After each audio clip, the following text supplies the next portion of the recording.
Dito ako ngayon sa may Davao City Airport. Papunta ako ng Manila. So, Manila to Baguio City. Ayan. Wala. Aga ko nang tumating dito. Sobrang aga. Nagmamadali kasi kami minsan. Sobrang traffic, lalo na sa may Davao City. Kaya mas mabuti yung maaga. Diploma.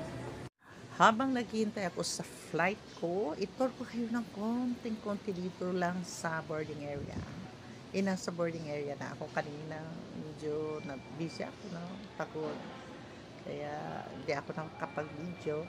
Ito po yung altar. VIP lounge. Mga pinting dyan. Ay upuan pa, bakante. Wala pang masyadong tao. Dahil maaga pa talaga. Ayan yung restaurant. Kung magutom ka o mauhaw ka, anong gustong bilhin ng mga juice, soft drinks, diyan ka bibili.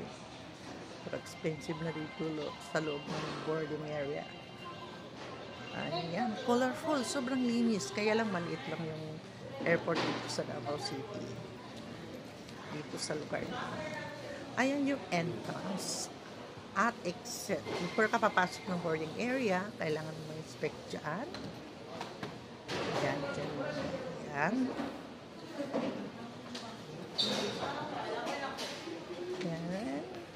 Yung police assistance. Ayan lang yung sigilid. Ang dami pang bakanting upuan. Yan, mga pinting dyan. Ang ganda.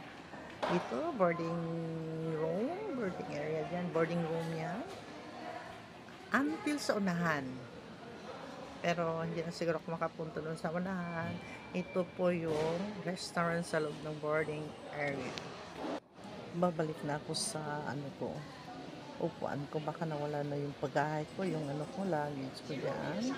So may iniwan ko sa upuan sa boarding room ko. Kaya, ayan yung exit at saka dun sa kanyang entrance. Babalik na ako.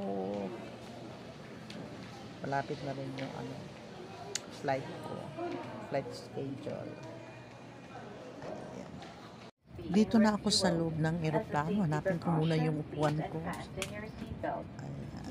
Mas maganda talaga pag senior citizen ka. Priority ka, mauna ka talaga. Yan lang ang kagandahan pag naging senior citizen ka na. Ayun, hanap ko na. Ito na ako, nakaupo na, nahanap ko na yung upuan. Mas gusto ko yung sa may bantang bintana. Pero